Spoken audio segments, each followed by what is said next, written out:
Something else that's very crucial when we're doing our forensic planning and so forth, it's not really pertinent to an investigation in and of itself, but something that's equally as important to make sure that we're able to continue doing our work, and that is to track man hours and expense. All right, so data forensics can be a very time-consuming process. It's a lot of manual intervention. There are some automated processes, but it's a very time-consuming, very meticulous process. And so many companies will base next year's budgets off of the current year's budget. So if they give whatever, let's say they give you $200,000 this year to buy equipment and so forth, special projects and so on, and you only spend $50,000 of that, well then they're not going to give you that same $200,000 next year because you didn't spend it.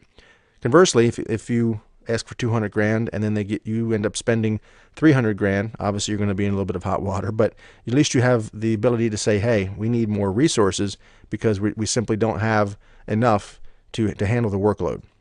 So by properly budgeting, properly asking, and that really comes down to tracking man hours and expense. So that way you can very accurately predict how much you're going to have to spend next year. Okay, you factor in future growth. Maybe you have an uptick or a trending upwards over the last 2 or 3 years in the amount of cases or the caseload. So you're able to show with a high degree of certainty, I'm going to need X amount of dollars for next year. So by properly documenting the time and the man hours spent on forensics helps to ensure that money is budgeted properly for the next year. All right, so it also helps when planning resource needs. So based upon the workload you have currently and how things are trending over the past quarter or 2 quarters or years or however you do your tracking, based upon that workload, do you have enough resources to complete the jobs at hand? And if not, then that may be an opportunity to ask for contractors or additional resources, full-time employees, etc. But again, if you don't have the documentation to show why you need these additional resources, it's going to be very hard to ask for that.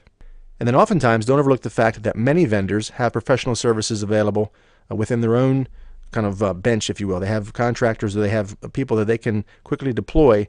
And what's nice about that is there's no ramp up time. These people don't have to be hired and then trained on the technology. They already are very much well aware of it. They're typically experts or subject matter experts with that technology. Get up to speed very quickly, get the job done, and then you can release them when the contract or when the project is over. So that way you don't incur that long tail or that long-term OpEx expenditure potentially, but it allows you to get the job done and then go back to your typical regular headcount.